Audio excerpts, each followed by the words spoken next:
بسم اللہ الرحمن الرحیم۔ آج میرے بھائی کی شادی تھی۔ میری بھابھی ارم کو ہم بھائی کے کمرے میں بٹھا آئے تھے۔ سب خوش تھے۔ ارم بھابھی بہت پیاری لگ رہی تھی۔ میں نے بھائی کو روم میں بھیجا اور خود امی کے پاس چلی گئی۔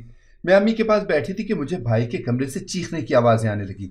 میں اور امی پریشانی سے ان کے کمرے کی طرف آگے۔ دروازہ کھلا تو ہماری آنکھیں پھٹ گئی۔ ارم بھابھی کے سر سے خون بہہ رہا تھا۔ پورا کمرہ بکھرا پڑا تھا۔ امی سمجھ گئیں کہ یہ سب ارمان نے کیا ہے۔ ہم دونوں ماں بیٹی پریشانی سے اسے دیکھ رہے تھے کہ یہ کیا حرکت کی ہے۔ ہماری حیرت کی انتہا نہ رہی تھی۔ ارم بھابھی کی اتنی بری حالت دیکھ کر میں نے اور اماں نے بھابھی کو ہوش دلایا اور ان کی پٹی کی۔ وہ بہت زیادہ رو رہی تھی۔ اماں نے انہیں بہت مشکل سے سنبھالا اور دوائی دے کر سلا دیا۔ اماں باہر آئیں تو میں فکر مند ہوتی ان کے پاس چلی آئی۔ اماں نے مجھے پرسکون رہنے کا بولا۔ مجھے ایک بار پھر پرانی باتیں یاد آنے لگیں اور میں اپنے کمرے میں چلی گئی۔ امی کی ایک جاننے والی نے امی کو ارمان کی شادی کرنے کا مشورہ دیا۔ امی نے بھی اس بارے میں سوچا اور رشتے والی انٹی کو اس کام پر لگا دیا۔ مجھے آج بھی وہ دن یاد ہے جب میری بھابھی ارم ہمارے گھر میں بہو بن کر آئی تھی۔ ارم بھابھی بے حد خوبصورت تھیں مگر متوسط طبقے سے تعلق رکھتی تھی۔ ارم بھابھی کے ابو وفات پا گئے تھے۔ ان کی امی گھروں میں کام کر کے ان کا پیٹ پالتی۔ میری امی جب رشتہ لے کر گئیں تو انہوں نے اپنے رب کا شکریہ ادا کیا اور ارم بھابھی دلہن بن کر ہمارے گھر آ گئیں۔ ارم بھابھی بہت کم گو تھی۔ دن گزرنے لگے اور ارم بھابھی نے گھر کے کاموں میں ہاتھ بٹانا شروع کر دیا۔ ارم بھابھی کی ایک عادت بہت عجیب تھی۔ وہ جب بھی کچن میں کھانا بنانے جاتی تو اندر سے لاک کر لیتی اور سب کو باہر نکال کر کھانا بناتی۔ مجھے حیرت ہوتی کہ نہ جانے ایسا کیوں کرتی ہیں۔ ارم بھابھی جب کچن میں ہوتی تو کچن سے انتہائی ناگوار بدبو آنے لگتی۔ سانس لینا بھی محال ہو جاتا تھا۔ لیکن ہماری آنکھیں تب کھلی کی کھلی رہ گئیں جب ہم ارم بھابھی کے ہاتھ کا کھانا کھاتے۔ کھانا بے حد لذیذ بنتا تھا۔ ہر چیز پرفیکٹ تھی۔ میری تو آنکھیں کھل گئی۔ اس واقعے کے بعد یہی معمول رہنے لگا۔ بھابھی جب بھی کچن میں جاتی پورے گھر میں بدبو ہو جاتی۔ امی ان باتوں پر غور نہ کرتی۔ ان کی ساری توجہ ارمان بھائی کی جانب ہوتی۔ ارمان بھائی ارم بھابھی کے ساتھ بہت برا رویہ رکھتے۔ کبھی بھی کوئی چیز اٹھا کر پھینک دیتے۔ اماں باقاعدگی سے ارمان بھائی کو ان کی دوائیاں دیتی۔ میں اور اماں ایسے ہی کمرے میں بیٹھے ہوئے تھے جب ارمان چلا آیا۔ ارمان نے اماں کے پاس بیٹھتے مجھے دھکا دے دیا اور وہاں سے بھاگ گیا۔ میں پریشانی کے عالم میں دروازے کو تکتی رہ گئی۔ یہ سب آخر کیا ہو رہا تھا؟ اگلی صبح ارم بھابھی نے کمرے سے باہر قدم رکھا تو سامنا ارمان سے ہوا جو اسے ہی گھور رہا تھا۔ وہ بہت خوفزدہ ہوئی اور بھاگنے کے انداز میں وہاں سے نکلی۔ میں یہ سب دیکھتی افسوس کرتی رہ گئی۔ بیچاری نئی نویلی دلہن کا یہ کیا حال ہو گیا تھا۔ ارم بھابھی بہت نیک عورت تھیں۔ ہمیشہ ان کے لبوں پر کوئی ورد رہتا۔ ان کی شادی کو 1 ماہ ہو گیا تھا۔ اس 1 ماہ میں وہ بہت زیادہ بدل گئی تھیں۔ وہ ضرورت سے زیادہ کسی سے بات نہ کرتی اور ہر کام سلیقہ شعاری سے کرتی۔ ارمان کی ہر بات ان کے سر آنکھوں پر ہوتی، لیکن پھر بھی نہ جانے کیا تھا کہ ارمان بھابھی سے کبھی خوش نہیں ہوتا۔ ان کو دیکھ کر بہت عجیب رویہ اختیار کر لیتا اور ان کو نقصان پہنچانے کی کوشش کرتا۔ ایک دن بھابھی اور میں کوئی کام کر رہے تھے کہ ارمان آ گیا اور غصے سے بھابھی کو بولنے لگا، کہاں تھی تم؟ تم سے کہا تھا مجھے گن سے الرجی ہے، لیکن تم تو نہ جانے کس مٹی کی بنی ہو۔ میری باتوں کا کوئی اثر نہیں ہوتا۔ اب چلو جلدی سے میرا کمرہ صاف کرو۔ وہ بھابھی کو ساتھ لے گئے۔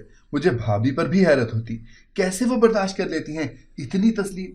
میں ان کے کمرے میں اپنا فون لینے گئی تو میری آنکھیں کھل گئیں۔ ارمان بھابھی سے ڈریسنگ ٹیبل صاف کروا رہا تھا جو شیشے کی طرح چمک رہی تھی، لیکن ارمان بار بار اسے صاف کرواتا اور ارم بھابھی بنا چوں چرا کیے مان جاتی۔ میں تو گھوم کر رہ گئی تھی۔ بھائی کی عجیب حرکتوں پر میری سمجھ سے یہ سب باہر تھا۔ میں نے اماں سے اس بارے میں پوچھا تو انہوں نے کہا کہ وقت کے ساتھ ارمان ٹھیک ہو جائے گا، ابھی شادی کو دن ہی کتنے ہوئے ہیں۔ امی کی بات پر مجھے ذرا تسلی نہ ہوئی۔ کیا ہوا؟ آخر ارم بھابھی غریب گھر سے تعلق رکھتی تھی، کیا وہ انسان نہیں تھی؟ ان کا درد نہیں تھا؟ میں امی کی سوچ پر حیران تھی، کیسے وہ بھابھی کی خاموشی کا فائدہ اٹھا رہی تھی۔ پھر یہ سلسلہ یوں ہی چلتا رہا اور ان کی شادی کو 6 ماہ گزر گئے۔ بھابھی اب ارمان بھائی کو سمجھنے لگی تھیں، ان کا ہر کام کر کے دیتی، لیکن ان کو بھائی کی کچھ باتیں بہت پریشان کرتی۔ ایک دن بھابھی نے مجھے بتایا کہ میں نے ارمان کو اپنی شرٹ سے دیواریں صاف کرتے دیکھا ہے۔ میں حیران ہوئی کہ ایسا کیسے ہو سکتا ہے، تو وہ بولی، صرف یہی نہیں باجی، آپ کے بھائی رات کے وقت تکیوں کی روئی میں کچھ کر رہے ہوتے ہیں، میں بہت ڈر جاتی ہوں۔ بھابھی کی باتیں سن کر میرا چہرہ فق ہو گیا کہ آخر یہ کیا ماجرا ہے۔ میں نے ان باتوں پر غور کیا اور بھابھی کو ارمان کے ڈاکٹر سے بات کرنے کا کہا۔ بھابھی نے جب ان سے بات کی تو ان کو جو خبر ملی ان کو لگا کہ گویا قیامت ان پر ٹوٹ پڑی ہو۔ ڈاکٹر نے ان کو بتایا کہ ارمان کا ذہنی توازن خراب ہے۔ یہ بات تو ارم کو شادی والے دن ہی پتہ چل گئی تھی۔ ڈاکٹر نے اسے کہا کہ اسی وجہ سے وہ ایسی حرکتیں کرتا ہے۔ ایسے مریضوں کو باقاعدگی سے دوائیاں دینی چاہیے اور ان کو کسی بھی طرح کے آلات اور مشینری سے دور رکھنا چاہیے۔ بھابھی ان کی بات سننے کے بعد کسی قابل نہ رہی تھی۔ وہ وہاں سے آتے ہی اپنے کمرے میں بند ہو گئی۔ میں نے دروازے پر دستک دی تو انہوں نے اندر آنے کی اجازت دی۔ میں نے بھابھی سے کہا، بھابھی آپ پریشان ہیں؟ انہوں نے کہا، تھی اب نہیں ہوں، مجھے اپنے رب پر یقین ہے۔ بھابھی کے لہجے میں کامل یقین تھا۔ میں ان کے صبر پر ان کو دیکھتی رہ گئی۔ آج سے بھابھی نے خود کو ارمان کے لیے مختص کر لیا تھا۔ وہ ارمان کا سارا کام اپنے ہاتھ سے کرتی، ان کی دوائیاں وقت پر دیتی ان کو، لیکن انہیں ارمان کی طبیعت میں بہتری نہ لگی۔ وہ ششدر تھیں کہ اتنے سال سے ارمان دوائیاں استعمال کر رہے ہیں اور کوئی فرق نہیں۔ یہ بات باعث حیرت تھی۔ بھابھی امی سے اجازت لے کر باہر گئیں اور وہاں سے ڈاکٹر کے پاس چلی گئیں۔ بھابھی نے ڈاکٹر کو دوائیاں دکھائیں، جن کو دیکھ کر ڈاکٹر کے چہرے پر پریشانی کے آثار نظر آ رہے تھے۔ ڈاکٹر نے جو انکشاف کیا وہ سن کر میں سکتے میں آ گئی۔ انہوں نے بتایا کہ جو دوائیاں ارمان کو دی جا رہی ہیں وہ غلط ہیں۔ ان دوائیوں سے تو ارمان کی صحت کبھی ٹک نہیں ہوگی۔ ارمان کو غلط دوائیاں دی جا رہی ہیں۔ وہ حیران پریشان سی بیٹھی تھی کہ کوئی ماں اپنے بیٹے کے ساتھ ایسے کیسے کر سکتی ہے۔ ارم کو شک تو پہلے ہی تھا، لیکن اب شک یقین میں بدل گیا تھا۔ بھابھی ہاسپٹل سے گھر آئی اور کھانا بنانے چلی گئی۔ جیسے ہی وہ کچن میں گئی پورے گھر میں عجیب سی بدبو پھیل گئی۔ کچھ دیر بعد بھابھی باہر آئیں اور اپنے کمرے سے ایک شاپر لے کر واپس کچن کی طرف چلی گئیں۔ میں دماغ پر زور ڈالنے لگی کہ یہ شاپر تو وہی ہے جو بھابھی آتے ہوئے لائی تھیں، پر مجھے یہ نہیں معلوم تھا کہ اس شاپر میں کیا ہے۔ میں نے پوچھا بھی نہیں۔ بھابھی کھانا بنا کر آئیں تو میں کچن میں گئی اور وہ شاپر دیکھنے لگی جو بھابھی کچن میں لائی تھیں، لیکن پورے کچن میں وہ شاپر کہیں نہیں تھا۔ میں گہرا سانس بھرتی باہر آئی، سوچنے لگی کہ بھابھی کیا چھپاتی ہیں ہم سے۔ رات کو امی بھائی کے کمرے میں دوائی دینے جاتی ہیں۔ وہ بھائی کو امی کی دی دوا نہ لینے دیتی۔ وہ بہت احتیاط کرنے لگیں۔ رات کو امی کمرے میں دوائی دینے گئیں تو وہ بھابھی نے لی اور ڈاکٹر کی دی گئی دوائیوں سے بدل دی۔ دن بدن ارمان کی حالت میں سدھار آتا گیا۔ بھابھی کی محنت رنگ لائی اور ارمان ٹھیک ہو گیا، لیکن بھابھی نے اسے ساری حقیقت سے آگاہ کیا اور ناٹک کرنے کا کہا۔ یہی سلسلہ چلتا رہا۔ آج امی نے اپنی دوست کی دعوت رکھی تھی۔ بھابھی کھانا بنانے گئیں تو پورے گھر میں بدبو پھیل گئی۔ جی متلانے لگا۔ میں کچن کے پاس آ کر کھڑی ہو گئی اور دروازے کی طرف سے جھانکنے کی کوشش کی کہ اندر آخر ہو کیا رہا ہے، لیکن کچھ دکھائی نہ دیا۔ 2 گھنٹے میں بھابھی کھانا بنا کر باہر آئیں اور ٹیبل پر سرو کرنے لگیں۔ امی نے سب نے جیسے ہی منہ میں پہلا لقمہ لیا تو سب بھابھی کے ہاتھ کے کھانے کی تعریف کرنے لگے۔ بھابھی خاموشی سے سنتی مسکرا رہی تھی۔ میں نے بھابھی کو ساتھ بٹھایا اور کھانے کا بولا۔ انہوں نے انتہائی نفاست سے پلیٹ میں تھوڑے سے چاول نکالے اور کھانے لگیں۔ کھا کر جب اٹھی تو ان کی سائڈ ٹیبل پر چاول کے چند دانے موجود تھے۔ بھابھی نے وہ اپنی مٹھی میں دبائے اور وہاں سے چلی گئیں۔ میں پیچھے تجسس سے ان کو دیکھتی رہ گئی کہ وہ چاولوں کی ان دانوں کو کیوں لے کر گئی ہیں۔ بھابھی کے بارے میں میرا تجسس دن بدن بڑھتا جا رہا تھا، لیکن میں جاننا چاہتی تھی کہ آخر ماجرا کیا ہے۔ کیوں بھابھی جب کچن میں جاتی ہیں تو اتنی بدبو آتی ہے کہ سانس لینا بھی محال ہو جاتا ہے، اور کھانا اتنا لذیذ کہ کھانے والا اپنی انگلیاں چاٹتا رہ جائے۔ یہ کون سی کرامت تھی؟ میں بہت تلاش میں رہتی کہ بھابھی کے اس راز کا پتہ لگا سکوں، پر ایسا کچھ نہ مل سکا۔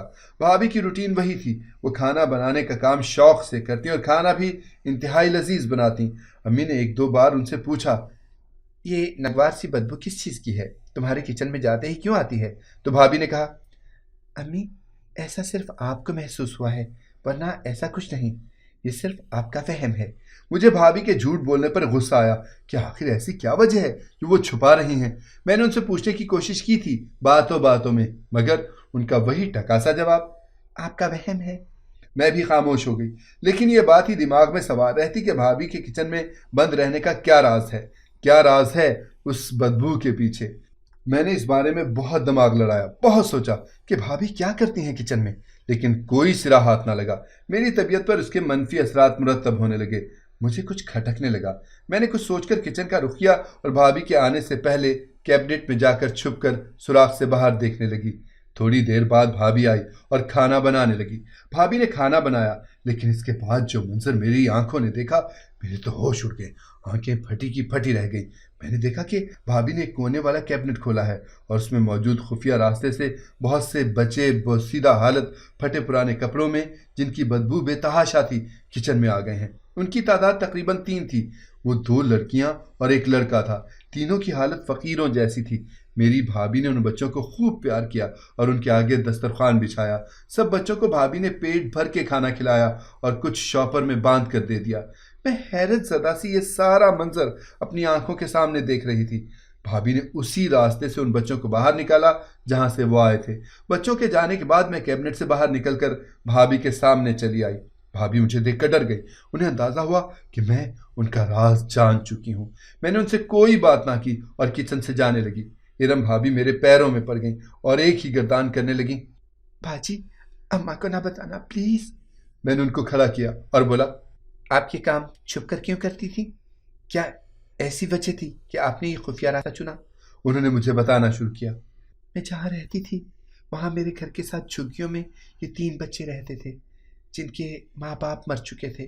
میں نے ان کے ساتھ وقت گزارنا شروع کیا۔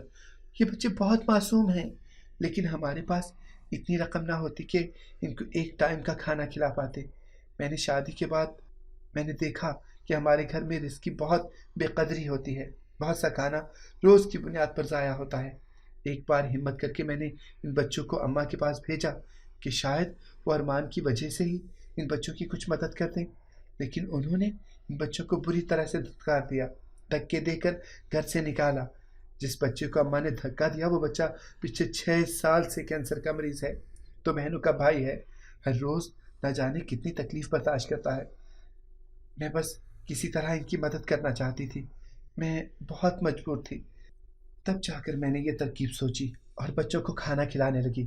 میں نے 1-2 بار اماں سے اس بچے کے علاج کے لیے پیسے مانگے تو انہوں نے یہ کہہ کر انکار کر دیا کہ میرے پاس ابھی نہیں ہیں، جیسے ہی ہوں گے میں دے دوں گی۔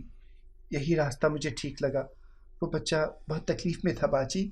ارم بھابھی مجھے بتاتے ہوئے رونے لگی۔ میں بھی آپ دیدہ ہونے لگی۔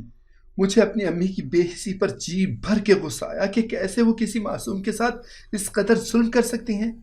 میں نے بھابھی کے ہاتھ تھامے اور ان سے وعدہ کیا، میں آپ کا ساتھ دوں گی بھابھی، اور ہم اس بچے کا بھی علاج کروائیں گے، چاہے کچھ بھی ہو جائے۔